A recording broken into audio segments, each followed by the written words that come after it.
Tiana's Bayou adventure recently opened at Walt Disney World's Magic Kingdom. This is the reimagined version of Splash Mountain, featuring the characters and music from the Princess and the Frog film. Splash Mountain was one of my favorite rides of all time, so I had some apprehension when Disney said they were going to be changing their classic Flume ride. Well, I'm pleased to say the new attraction is similarly as excellent. In this review, I will compare Tiana's Bayou adventure to its predecessor, explaining what it does better and what it does worse. A few years ago, I made a full in-depth review for Splash Mountain, so go check that out if you want more about the former ride. But a quick recap of this ride's history. Bear Country was a sparsely attended land at Disneyland. To reinvigorate the area, the park decided to build a log flume. The park also wanted to repurpose the 100 animatronic characters from the unpopular America Sings attraction. Imagineers realized the characters would work well with Song of the South. Song of the South was a polarizing 1946 Disney film combining live action and animation. The film centers around a young boy who visits a plantation. There, he meets Uncle Remus, who tells folk stories about Brer Rabbit, Brer Fox, and Brer Bear that mirror the difficulties one faces while living on a plantation. The subject matter was controversial, and many deemed it racist, so Disney has never released the film on any home video format in the United States, nor have they made it available on their Disney Plus streaming service. However, Disney has released the music and animated sequences, and they also have used the characters in books, comics, and other media. Splash Mountain would only use the cartoon characters, ignoring Uncle Remus entirely, so Disney thought the ride would be free of the criticism the film faced. The original Splash Mountain opened at Disneyland in 1989. The ride was immensely popular, leading to two additional versions opening in 1992, one at Florida's Magic Kingdom and another at Tokyo Disneyland. Flash forward to 2020. In the wake of the George Floyd protests, online petitions circulated for Disney to remove the Song of the South theme. In late June of that year, Disney announced that both US versions of Splash Mountain would be rethemed to Princess and the Frog. At the time, no timetable was announced, but it was said that the Tokyo Disneyland version would remain unchanged. In 2022, it was announced that the retheme would open in 2024 as Tiana's Bayou adventure. Florida's Splash Mountain closed in January of 2023. California's Splash Mountain closed in May of 2023. Since Walt Disney World's version closed a few months earlier, it was ready sooner, as it just opened a few weeks ago in late June 2024. Disneyland should be ready later this year. For the sake of this video, I am going to focus mostly on the Florida version, because that's the only one that is currently operational. It is expected that the Disneyland version will feel similar, but it does have a slightly different layout and ride system, so it won't be an exact carbon copy. I mentioned at the start that Disneyland's Splash Mountain was placed in Bear Country, which was later renamed Critter Country. Tiana's Bayou adventure more seamlessly fits into that park because the land borders New Orleans Square. If you haven't seen Princess and the Frog, the film takes place in New Orleans. At Magic Kingdom, Splash Mountain was part of Frontierland, so the Green Mountain of Tiana contrasts quite a bit with the Western aesthetic. That being said, the ride itself looks fantastic. Chickapin Hill was transformed into this beautiful, lushly landscaped mountain. The amount of greenery is impressive, and the ride's iconic final plunge is still on full display as it drops beneath the theming. Adjacent to the plunge, you have some tie-ins to Tiana's Foods with a large water tower and warehouse. This theming continues throughout the queue line.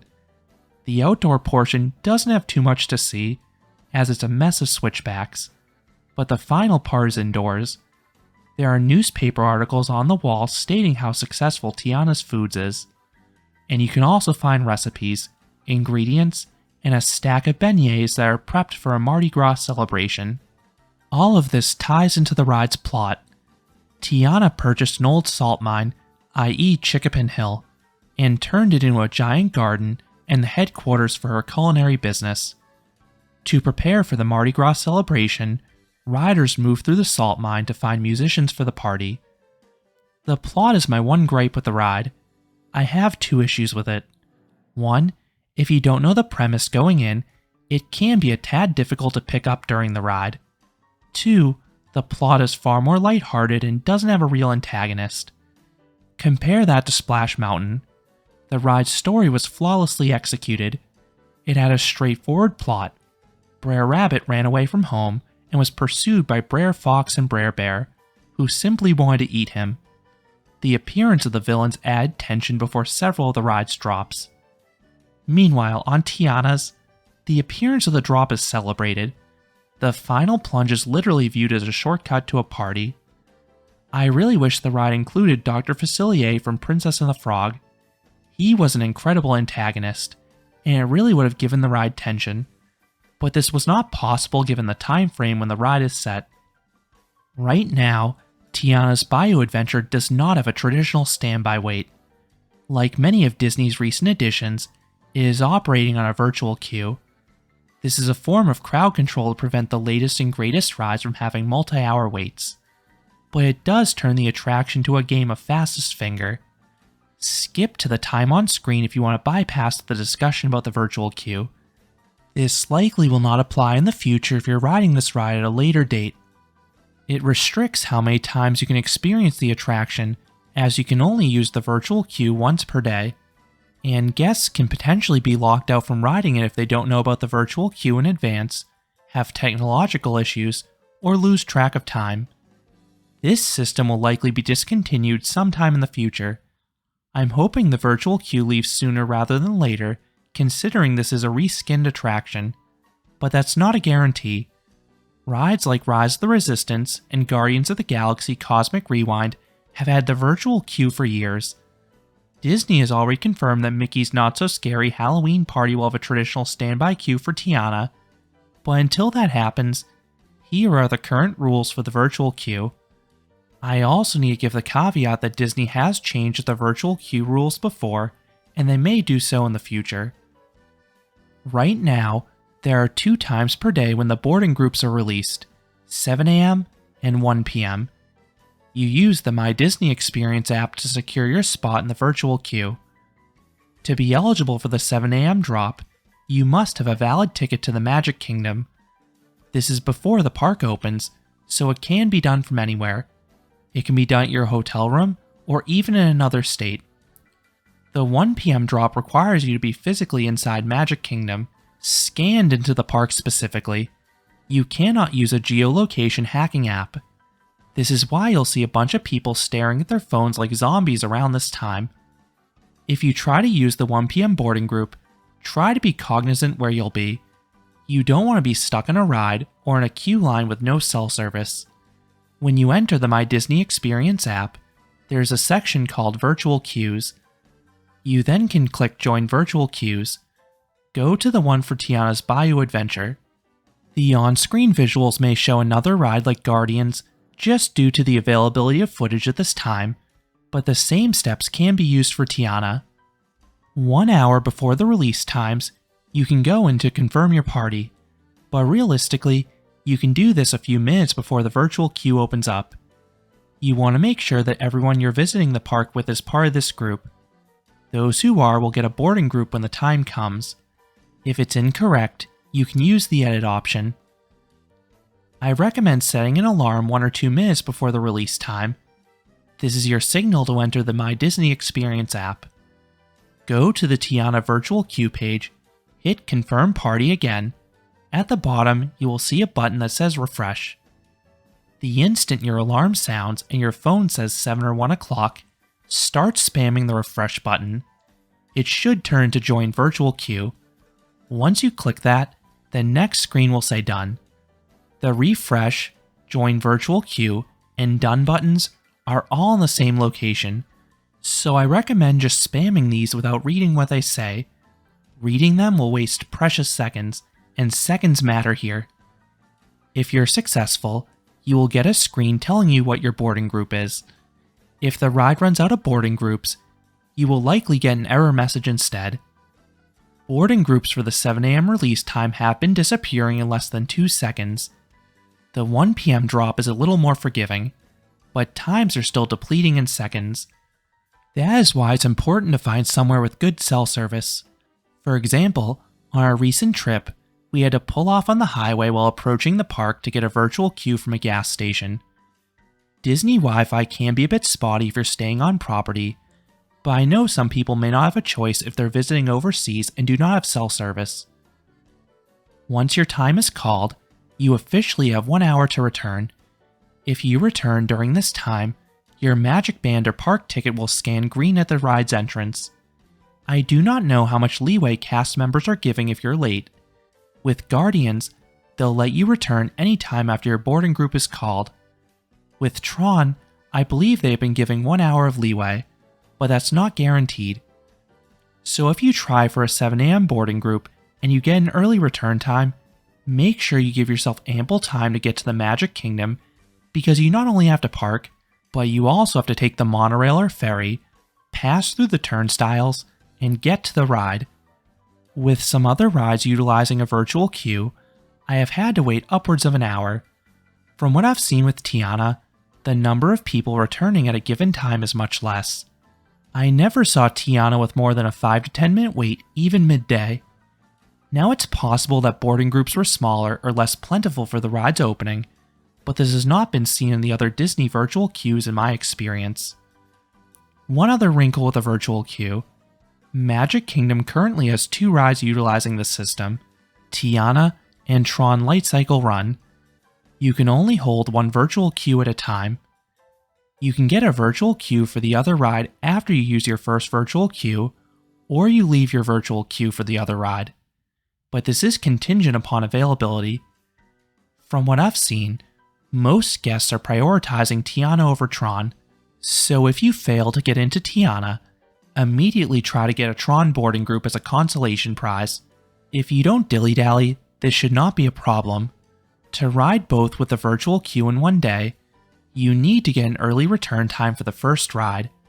So it may make sense to go for Tron first, because you have a greater chance of getting that early return time right after the park opens. Otherwise, you may have a scenario where your Tiana boarding group is after the 1 p.m. release time. The other way to ride Tiana's Bayou adventure at this time is with a Lightning Lane. This is on the park's paid Genie Plus Skip the Line service. This service typically costs $25 to $35 per day, and it changes by day and demand.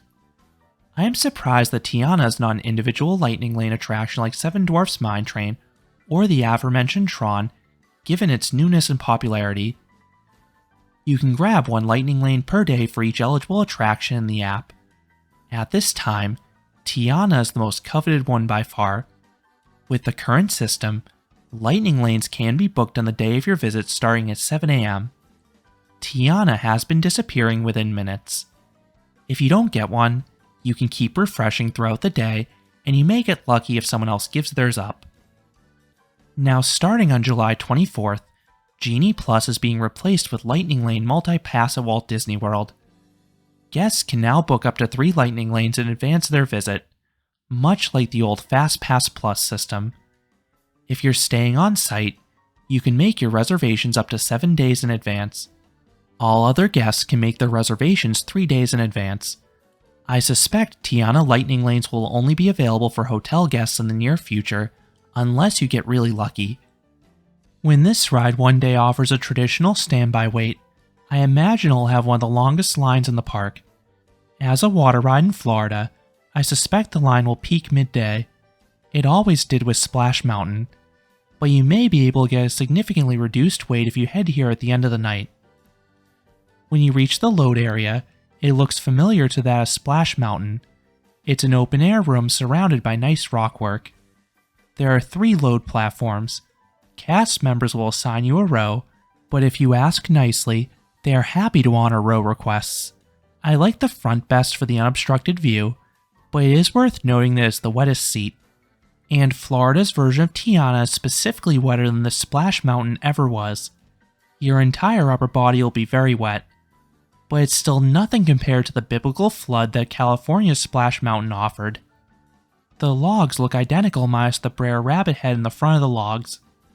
Each log is 4 rows. Each row usually holds 2 people, but I have seen 3 riders per row if there are some small kids. Once seated, you are secured by a shared lap bar. This is not obtrusive in any way. It was added about a decade ago to deter people from standing up or exiting the logs mid-ride. Now let's move on to the ride experience. As I alluded to at the start, the overall layout is unchanged, but Disney did adjust the programming. This has had the unintended consequence of making the ride more unreliable, at least in the short term. Tiana was suffering from hours of downtime daily during pass holder previews. I heard multiple stories about fire alarms going off. The ride thankfully has had much less downtime ever since officially opening, but it is still worth keeping an eye on. Once dispatched, you round a corner with some food crates, and you also hear your first taste of jazz music, specifically the song Down New Orleans. One of the biggest strengths with Splash Mountain was the soundtrack, and Tiana is just as strong in this area with its Zydeco music. One other change I noticed at the start was that there's now an operator panel in plain sight off to the right. This was not present or visible on Splash Mountain. You then climb the first of 3 lift hills. These are mechanically different than most log flumes out there because it uses a dual chain lift versus a standard conveyor belt. The lift itself visually looks nice as you have a rushing water effect on the trough, and you're surrounded by rockwork on all sides. This part looks pretty similar to Splash Mountain. At the top, you see the aforementioned water tower off to the side, and then you have a small dip. You'll get a little splash in the front, but nothing too bad. You slowly float past all this greenery. You have these large trees, plants, and vines. After rounding a corner, you have a great view of the final plunge off to the right. Hearing the excited screams of riders builds anticipation. On Splash Mountain, it was possible to get pretty wet here, as there was a geyser that would erupt and hit adjacent logs. The geyser either was not active on Tiana at opening, or it has been removed. On the other side, you pass what looks like an evacuation platform covered with food-themed tarps. This is the one part of the ride that looks a bit cheap in my opinion. You then enter a shed that contains the second lift hill. Here, you encounter the first animatronic. This reveals 2 things. 1, the animatronic quality is incredible. Tiana looks very lifelike, both in her appearance and motions. 2, the animatronics are timed. On the old Splash Mountain, the animatronics were on a loop. With Tiana, they are programmed to trigger as the log passes, so you get the full show for each animatronic each ride. From a story perspective, Tiana tells riders they need to help find musicians for the party. This drives a large chunk of the ride. At the top, you have another small dip. This again can splash those in front. You then pass a garden with several food items and 2 static figures. There's a giant Louis the Gator buried in the ground, then there's also an armadillo. I think this part is way more to see now than when it was Splash Mountain. You also have Tiana singing Almost There, which is a nice touch considering her dream of a food company was realized with the ride setting. You then approach the first real drop. I would estimate it to be roughly 2 stories tall in height. It's a fairly mild plunge, but if you're in the front, the splash will definitely get you wet here. You then head indoors for the main show sequences.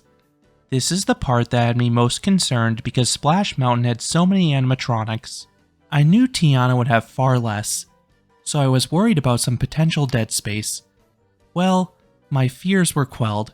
The show scenes are as engaging as before. The start is an atmospheric jungle similar to what you get on Navi River Journey.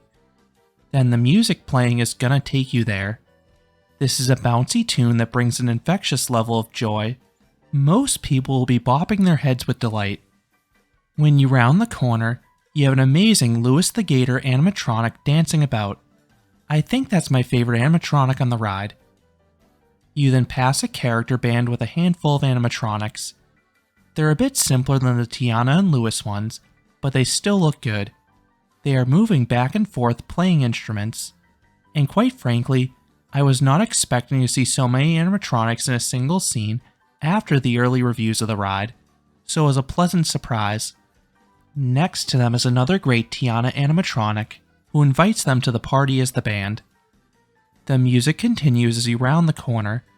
The next 20 or 30 seconds don't have any animatronics, but it still works with the ride. You have the jungle aesthetic once again. Then on the walls, there is this animated pixie dust effect representing fireflies. And this is all while the cheery music continues. Then you have another scene with a few animatronics. Tiana and Louis once again look great, but then you also have some of the musicians playing, but they're more advanced this time around. You then round a corner that again goes back to the jungle look and pixie dust effect. Then you have another Tiana animatronic and see Louis stuck in a tree, an ode to Brer Bear being stuck in the tree on Splash Mountain. Then you approach the second drop. There's a screen above you with Mama Odie brewing something.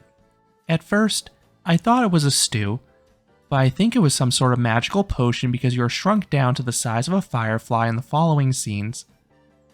But before that happens, you have the second drop, and it's a good one too. It's in partial darkness, minus some random laser light effects. The plunge is larger than you may expect, so it gives a tummy tickling sensation. You then rise upwards afterwards. No airtime, but this quirk enables some places like Coaster Count to classify this as a coaster credit. The resultant splash in the Florida version keeps you relatively dry. On California Splash Mountain, this was the splash that would get those in the front half of the log absolutely drenched, and I'm expecting that to be the same in their version of Tiana. You then pass some large bottles and a frog playing the bongos. This looks nice. Then you have a small dip into the Renitas Verdes Club. This is the wettest drop in the ride. If you're seated up front, the splash rebounds off a wall and ends up in your lap. This never happened to me on the old Splash Mountain. The next part takes some inspiration from the laughing place. You have functional jumping fountains and some colorful oversized plants. Then you pass some frogs also playing instruments. You then have some screens. A large Tiana and Louis are happy to have found riders and invite the frogs to play at the party. Then you pass the film's fireflies dancing to dig a little deeper. You then approach the final lift. On Splash Mountain, this part has a sense of dread between the lightning flashes and the ominous vulture animatronics. Here, it's viewed as a happy moment, which is a stark contrast. The music continues up the lift hill. You have some lasers and colorful bottles hanging from the ceiling. Off to the side, you have an impressive Mama Odie animatronic telling you to take a shortcut, i.e. the drop. That'll get you to the party. You then emerge outdoors for the final plunge, and this is just as great as before. It's a very large drop for a flume at 50 feet, or 16 meters. It has very nice zip. I preferred the view on Splash Mountain plunging into the prickly briar patch, but the sight lines on Tiana are still good as you plunge into this misty cave. Then comes the final splash, which again gets you fairly wet if you're up front. You then have a short outdoor bit. You float past some rocks and trees, all while the music continues. As you pass a waterfall, you'll notice there is not a backup. If you rode Splash Mountain a lot, you know there was almost always several logs stacked here waiting. This is one nice programming change with Tiana.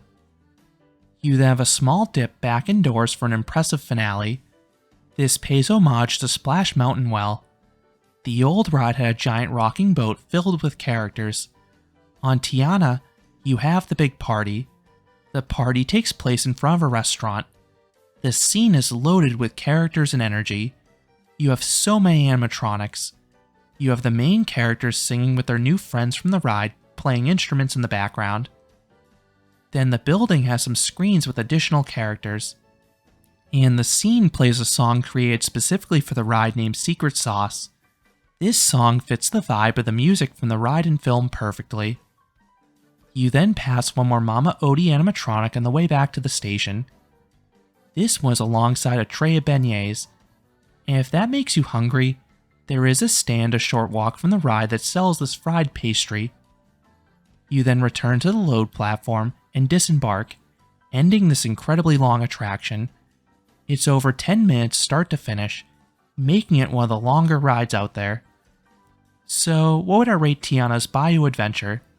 I would give this attraction a perfect 10 out of 10. This is still a world-class ride. The sights are fantastic between the landscaping and elaborate animatronics. The latter are some of the best I've seen on any ride. I was worried there would be some dead space, but Disney did a nice job filling the attraction so it's continuously engaging. Then the music is equally as magical, as it creates a wonderful vibe start to finish. And the ride of course has some fun drops that add some welcome thrills to the experience. Is this better than Splash Mountain? The layout is equal because it's unchanged. The music is similarly as great on both. Tiana is technologically more impressive though. Those animatronics are better than any of the ones in Splash Mountain. The former ride compensated by having more animatronics, but I didn't think Tiana was lacking in this department too much because of how thoughtfully they were placed. The biggest advantage for Splash Mountain was the superior story, both in terms of being more straightforward and the tension build up for the final plunge. Ultimately, I have a very slight preference for Splash Mountain, but I'll admit that's entirely because of nostalgia. I have been riding Splash Mountain for over 25 years, and I've had so many happy memories on it. Had I ridden Tiana first and had that amount of history with it, I probably would have preferred that ride. This is still the best attraction at Magic Kingdom by far, one of the best Disney rides of all time, and more simply, one of the best rides out there. I would take this over almost every single operating roller coaster. While I do miss Splash Mountain, this is a more than worthy successor, and if you still want to experience Splash Mountain, you can go ride the one in Japan, which I thought was the best version of the ride anyway. So those are my thoughts on Tiana's Bayou Adventure at Magic Kingdom. What are your thoughts on the attraction? Do you prefer this, or do you prefer Splash Mountain? Let me know down in the comments. If you enjoyed this review, I would appreciate it if you gave this video a like, and you consider subscribing, because there'll be a lot more roller coaster amusement park videos here at Canopy Coaster. Thanks for watching.